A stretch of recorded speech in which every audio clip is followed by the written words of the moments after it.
and open our Bibles to Matthew 9, and let's look again in verse 17.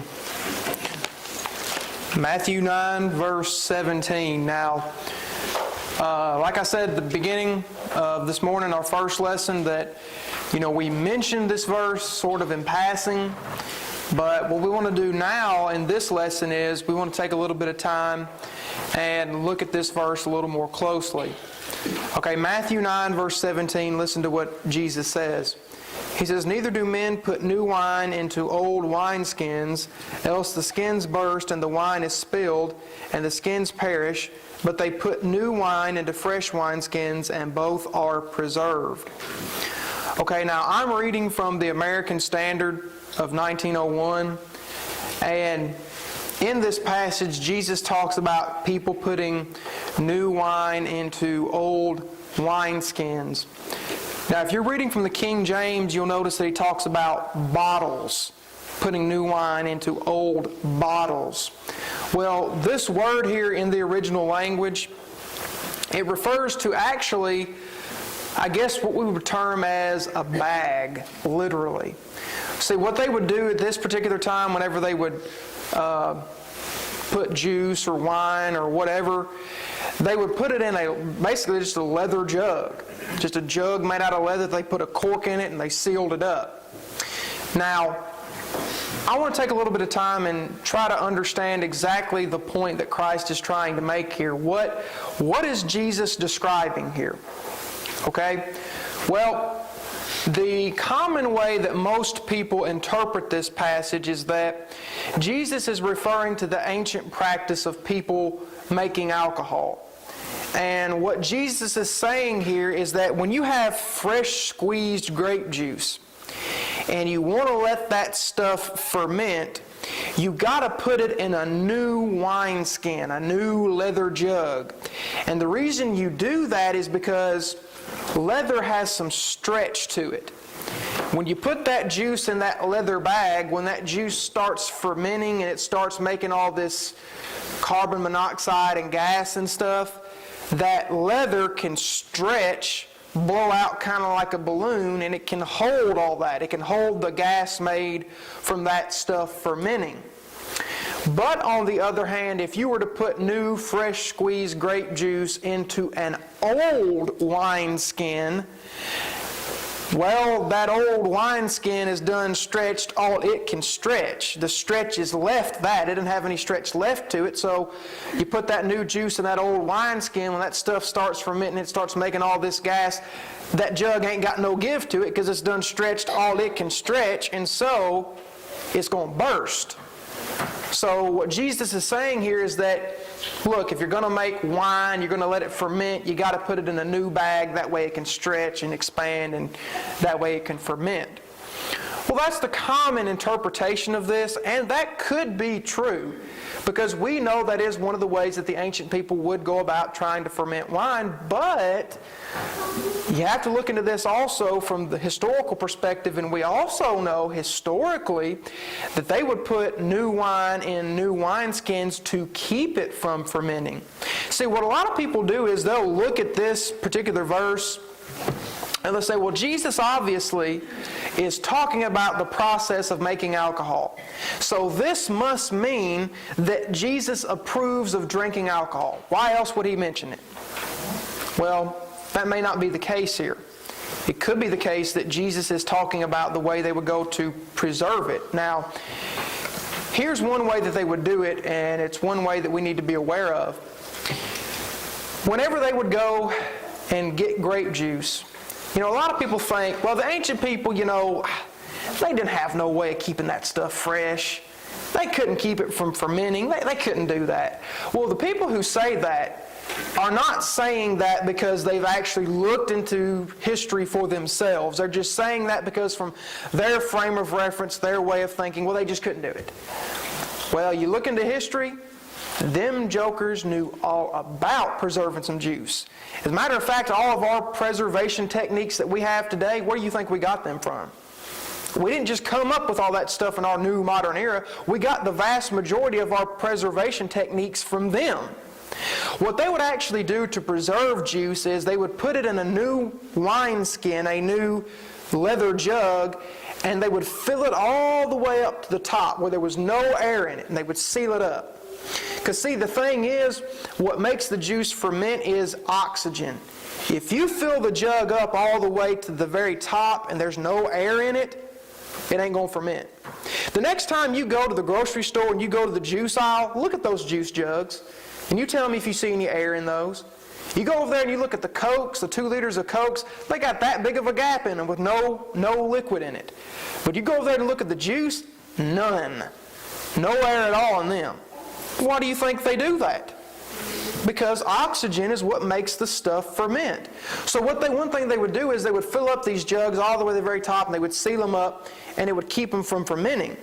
Now here's the trick to it. You have to use a new jug to do that. If you use a jug that's already been used, well, that old jug has got the residue left in it from that old grape juice. And that residue that's left in it, well, that residue's starting to ferment. So if you grab that old jug up and you think, I'm going to pour some fresh juice in here, I'm going to seal it up real good, and I'm going to keep it, and I'm going to preserve it. It ain't going to ferment on me. Yeah, it is, because it's got that old residue. So you can't use an old jug and think that you're going to preserve it. So my point is, we know that the ancients used these wineskins for both. They put new wine into new wineskins either to preserve it and keep it from fermenting, or so it could ferment properly. They used it for both. So Jesus actually could be referring to either one. Now, let's just go ahead and say, for the sake of argument, that Jesus is specifically talking about the process of people purposefully trying to make alcohol. Let's just go ahead and say that's what Jesus is talking about here. People look at this and they jump up and down for joy because they think, here it is. Proof that you can drink some alcohol, you can use it in moderation just as long as you don't get drunk. Jesus approves of the whole drink but don't get drunk principle that so many brethren are clamoring for today. All right, well, let's think about it, okay? Why does Jesus mention this? Is he mentioning this to teach the people, hey y'all, I approve of making alcohol? No, that's not why he's mentioning it.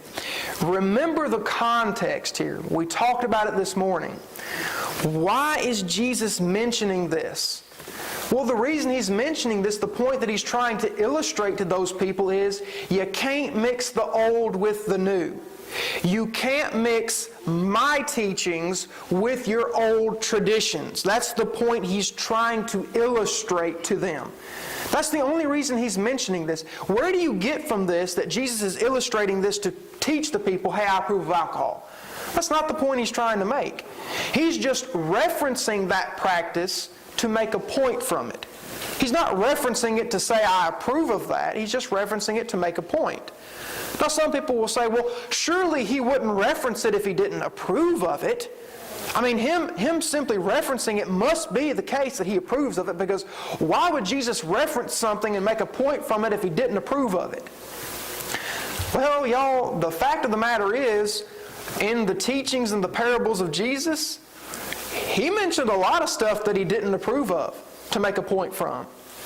I'll just give you a very classic example. Remember the parable of the Good Samaritan? When Jesus starts out telling the parable, he starts by saying there's this guy walking down this road. The thieves jump out and they bushwhack him. They rob him and they leave him for dead.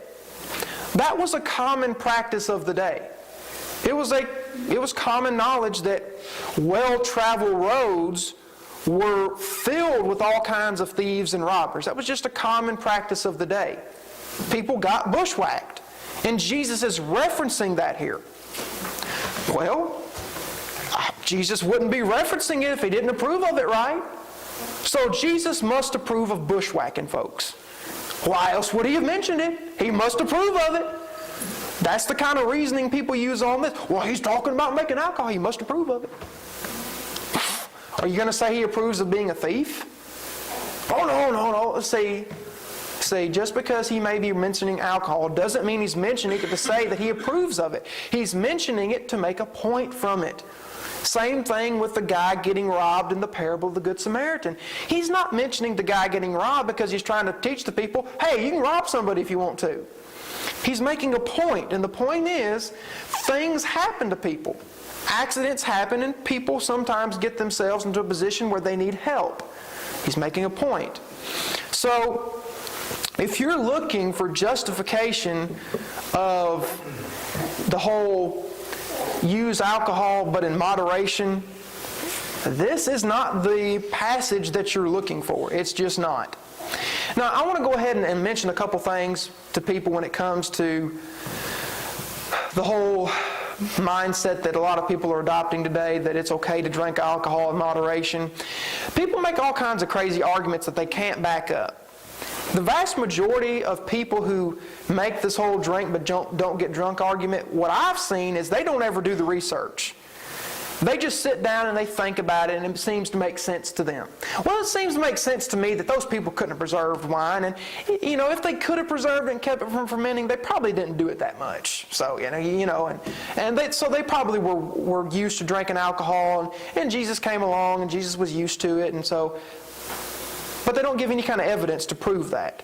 They don't look into history, what the ancient people actually said they did. They just assume that's what they did. That's not your history. You can't sit there and say what those people did. Look at what they said they did. Don't just sit there and read into it what you think they did. So that's what the vast majority of people who hold that position I've found, that's what usually they do. Y'all, I want to make one point to you. Did you know that they had just as much trouble preserving fermented juice as they did preserving it unfermented? See, when you get grape juice and you let it sit out and it ferments, you better do something with it. Because once it ferments, it ain't going to stay that way for long. Once it ferments, it'll stay in that fermented state for a short period of time, but eventually, if you don't do something to it, it's going to become just pure acid. And you can't drink it or else it'll make you sick. So what they would do is when they would ferment it, they then had to do all kinds of techniques and tricks to preserve it in that fermented state. So even when it came to fermenting it, they had to pull out a lot of tricks out of their hat. They didn't have to pull out tricks out of their hat to keep it from fermenting. They also had to pull tricks out of their hat to preserve it once it had fermented. So again, things like that you have to keep in mind. Now, while we're on this subject, I want to go ahead and point out another passage to you. Let's go and look in 1 Timothy chapter 3, verse number 8. 1 Timothy chapter 3, verse number 8.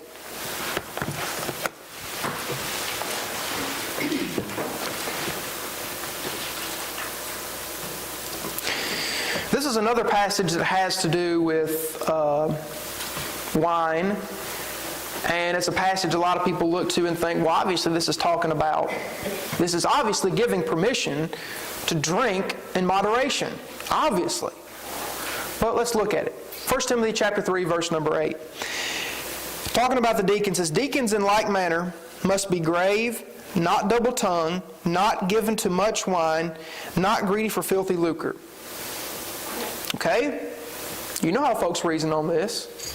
Paul's laying out the qualifications of deacons here. They look at it and they say, okay, Paul says that them deacons can't have much wine. Well, what does that imply? Well, that must imply they could have a little wine, right? Well, there it is. You can drink a little bit of alcohol, just don't drink too much. Obviously, that is what this is saying. Obviously, this gives permission to use alcohol in moderation. And they'll reason this way. They'll say, sure, Paul's talking about deacons here, but this principle obviously would apply to everybody else, because if a deacon in his position, who's sort of above us average members, if he can have a little bit of alcohol, then why couldn't us average members also have a little bit of alcohol? We're not in the position of a deacon, and if he in his position can have a little bit, surely we can. See, here's the problem. We assume that the way the deacons were supposed to avoid having much wine is by having only a little. Well, how do you know that reasoning is correct? I want to show you from the Bible that the way the deacons were supposed to avoid having much wine is by having none at all.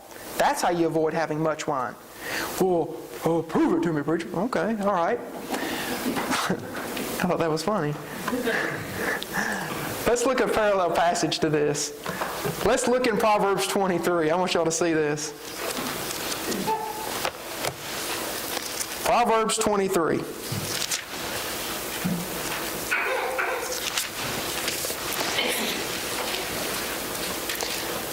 Let's look in starting in verse 29. Proverbs 23, starting in verse 29.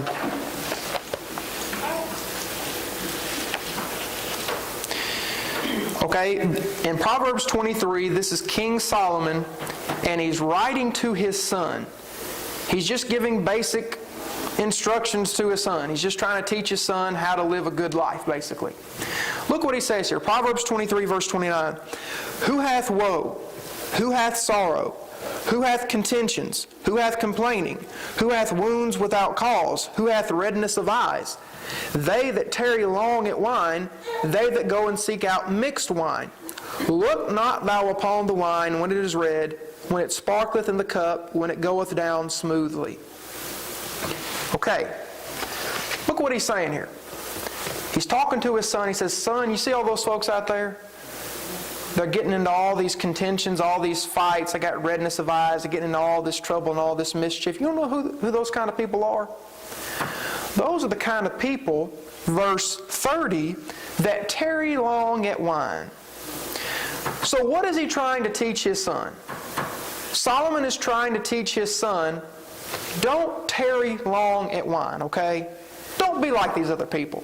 Don't tarry long at wine. Well, what would Solomon's son think if he's thinking like a lot of people do today? Well, Dad said don't tarry long at wine. That means I can tarry a little bit. Yeah, surely. Surely that's what my dad means. Surely. Well, is that what Solomon really means? I mean, that's the way we like to reason and think, oh yeah, that's what it means. Yeah. Does Solomon mean to say the way that you avoid tarrying long at wine is by tarrying a little bit?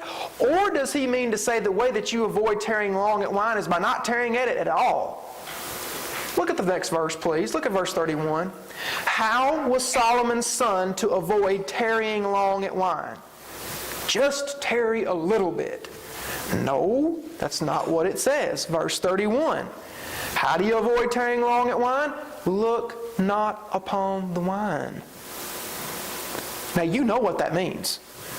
When the Bible tells you don't look at something, it means don't fool around with it. You know, and I think it's back in chapter 6, Solomon tells his son not to look upon a prostitute. What does that mean? Well, you can run around with her a little bit. No, he means you don't fool around with her at all. The same thing is true here. The way you avoid tarrying long at wine is you don't even look at it.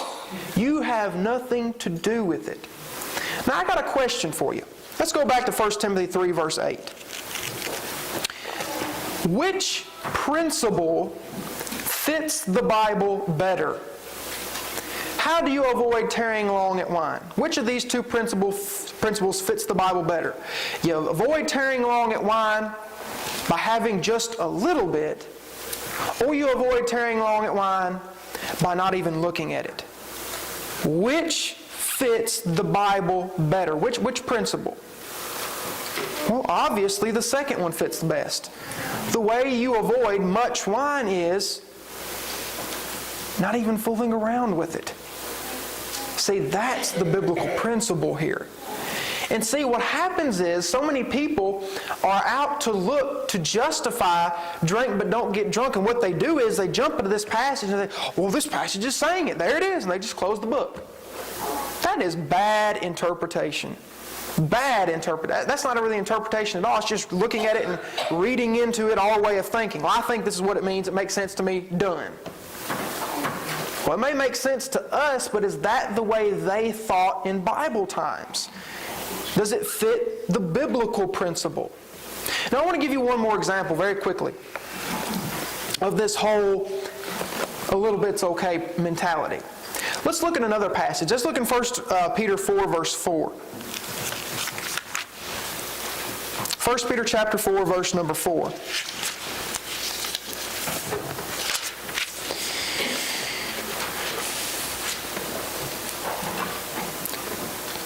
Peter says, 1 Peter 4:4, wherein they think it strange that you run not with them into the same excess of riot, speaking evil of you. Okay, Peter's saying to the Christians here basically, look, y'all aren't living like everybody else is. You're not living in the same excess of riot that they are, and they think you're strange. They think you're an oddball because you're not doing what they're doing. Okay, look at the passage very carefully. Peter says they don't run in the same excess of riot. Now, the word riot there, I'll go ahead and explain it to you very, very simply. It doesn't mean necessarily a riot like we think of, oh, there's a riot out in the street, folks got pitchforks and torches running around going crazy. Well, what riot actually means here is unholiness. Bad living, basically. Unholy living. So, Peter is telling the people here, don't live in an excess of unholy living. They think it's strange that you don't go to the same excess that they do. Well, does this imply that a little bit of unholy living is okay? I mean, Peter says, don't go in excess of it.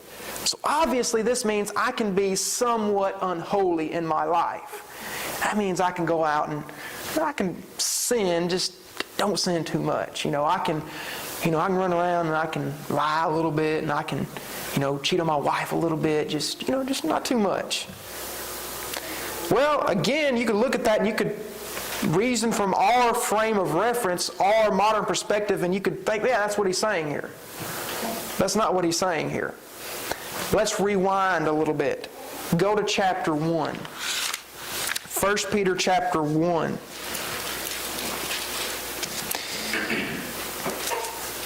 And let's look here as we read here. Notice here beginning in about verse 14. Let's just start in verse 14. It says, as children of obedience, not fashioning yourselves according to the former lusts in the time of your ignorance, but like as he who called you is holy, be yourselves also holy in all manner of living. Literally in every area of your life. Well, does this whole concept, 1 Peter 4:4 just means I can't be overly unholy. Does that hold up? I can be a little bit unholy in my life. No. 1 Peter 1 verse 14 says God wants us to be holy in every area of our life. So my point is, it's easy for us to go to these passages and reason and say, well, it doesn't say you can't have a little bit. It just says don't go overboard with it. Well, the way you avoid going overboard with it is by not even fooling around with it to begin with. So I hope this lesson has been beneficial to y'all. These are some things that people try to get from these passages. And it's important that we study these things for ourselves so we can be able to give an answer to other people. As always, if you're here among us, you're not a Christian, we want to give you the opportunity to obey the gospel. If you're here, you have obeyed the gospel, but you strayed away, we also want to give you an opportunity to repent and to be restored. If we can help you in any way, then why don't you let it know, and as together we stand.